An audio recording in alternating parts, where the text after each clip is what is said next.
Tras la abrupta salida de Bolívar, se instala el 4 de junio de 1827, el nuevo Congreso del Perú. Resultando electo como presidente de este Congreso, don Francisco Javier de Luna Pizarro, un sacerdote liberal quien veía en don José de la Mar, un militar y político ideal para tomar las riendas del país. Fue justamente Luna Pizarro, quien impulsaría la elección de la Mar como presidente constitucional de la República del Perú, siendo electo el 9 de junio de 1827. Nada había hecho la Mar, quien aún se encontraba en Guayaquil, para conseguir tal distinción. Había sido escogido por su reconocida trayectoria y méritos propios. Sorprendido don José de la Mar, por la inesperada noticia de que le habían otorgado la primera magistratura del Perú, se embarcó para Lima. Una comisión del Congreso había sido designada para darle la bienvenida en el puerto del Callao, acompañado de un gran recibimiento como su alta investidura lo ameritaba. Pero la Mar, a diferencia de Bolívar, era un hombre que no gustaba de la pomposidad y magnificencia, motivo por el cual, para evadir cualquier homenaje o festejo, desvió su arribo hacia el puerto de Chancay, llegando el 19 de agosto de 1827, y luego se dirigió a Lima de incógnito, sin que nadie notara su presencia. Establecido ya en la capital, la Mar toma posesión como presidente constitucional de la República del Perú el 22 de agosto de 1827, y en un breve discurso ante el Congreso manifestó: «Soy tan peruano como el que más blasone de serlo», en clara alusión a sus opositores, quienes lo tildaban de extranjero. Ese mismo día, se le comunicó acerca del baile de honor que tendría lugar en Palacio de Gobierno para celebrar el acontecimiento. Trató de evitarlo aduciendo que no le parecía correcto gastar en celebraciones con fondos públicos, pero al no poder impedirlo, en una actitud honesta y desinteresada, pagó de su sueldo los gastos del baile y festejos. Una vez instalado en la presidencia, la Mar se encargó de comunicarle oficialmente a Bolívar, quien se encontraba en Colombia, todas las decisiones tomadas por parte del nuevo gobierno peruano, entre las que se incluía la anulación de su presidencia vitalicia, y se le agradecía de paso por los servicios prestados.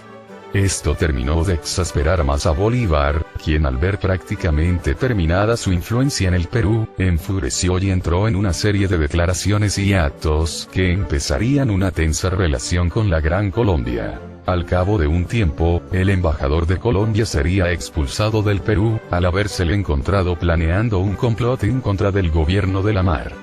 Bolívar en respuesta se negó a recibir al embajador peruano, y le dio un ultimátum al Perú para que pague la suma de 3 millones de pesos a Colombia por los gastos de independencia, así como la entrega de los territorios de Tumbes, Jaén y Maynas, territorios que Bolívar consideraba colombianos. Por si esto fuera poco, Bolívar también le exigía al Perú reponer con soldados las bajas colombianas que lucharon en las guerras independentistas.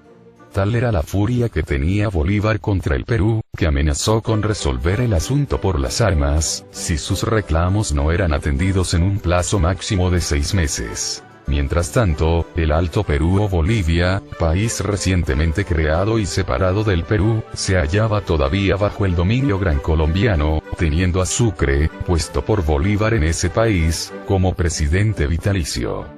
Justamente uno de los primeros asuntos que resolvió la Mar, fue la defensa de territorios peruanos, que iban a ser entregados a la nueva República Boliviana. Como sabemos, durante la dictadura de Bolívar, el Alto Perú se separó del Bajo Perú y se convirtió en la República Bolívar, primer nombre que recibió Bolivia. Con Sucre colocado como presidente, la creación de Bolivia significó que aquellos peruanos, que habían sido parte de una gloriosa nación, con una historia en común que iba desde Tiahuanaco hasta el imperio de los Incas, y que seguían llamándose peruanos durante la época colonial, fueran obligados a adoptar una nueva nacionalidad. Aquellos habitantes forzados a aceptar una ciudadanía que llevaba el nombre de un extranjero, eran peruanos y tanto Sucre como Bolívar lo sabían.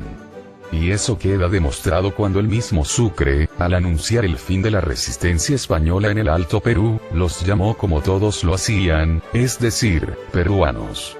Bolívar en una carta desde Lima a Santander también lo ratificaba. Lo que se llama propiamente Perú es del Cusco a Potosí, como se sabe muy bien en este país. Así es que se dice: vengo del Perú, voy al Perú, cuando se trata del Alto Perú.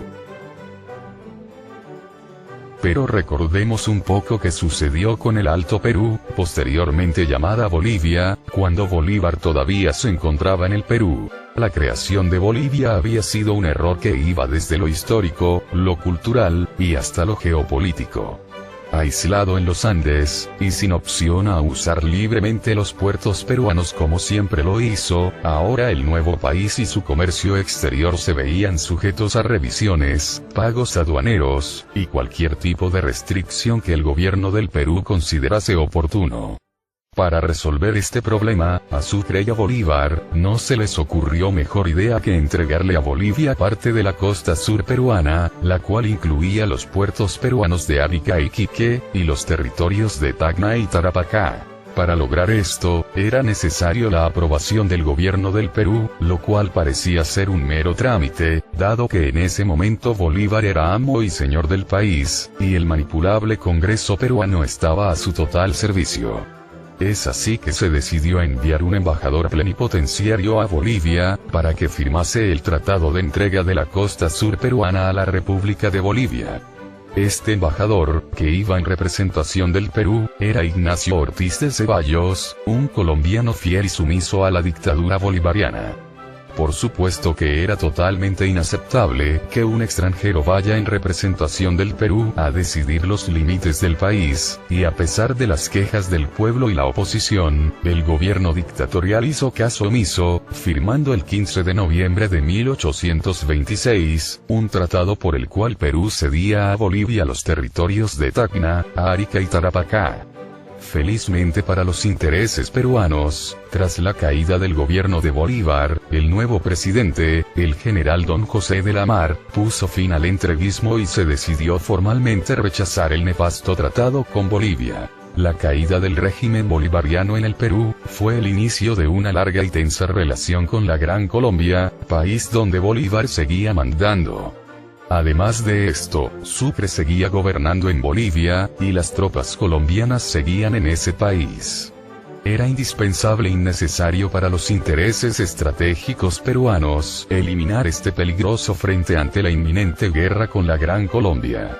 Sucedieron por entonces en Bolivia, varios movimientos rebeldes en contra de la dominación gran colombiana, en uno de los cuales resultaría herido precisamente Sucre, y que lo obligaría a encargar el poder al presidente del Consejo de Ministros, el general José María Pérez de Urdininea.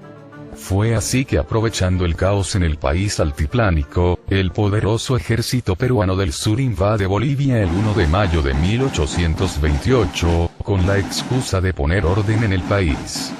Pero en realidad, la invasión peruana tenía como intención poner punto final a la dominación gran colombiana en Bolivia, y lograr su expulsión del país. Objetivo que se lograría el 6 de julio de 1828, con la firma del Tratado de Piquiza, por el cual se acordaba el retiro de las tropas gran colombianas de Bolivia, y la renuncia a la presidencia por parte de Sucre. Este suceso, importante estratégicamente para el Perú, empeoró aún más las relaciones entre el Perú y la Gran Colombia, y exacerbó más el rencor de Simón Bolívar, quien el 3 de julio de 1828 le declaraba oficialmente la guerra al Perú.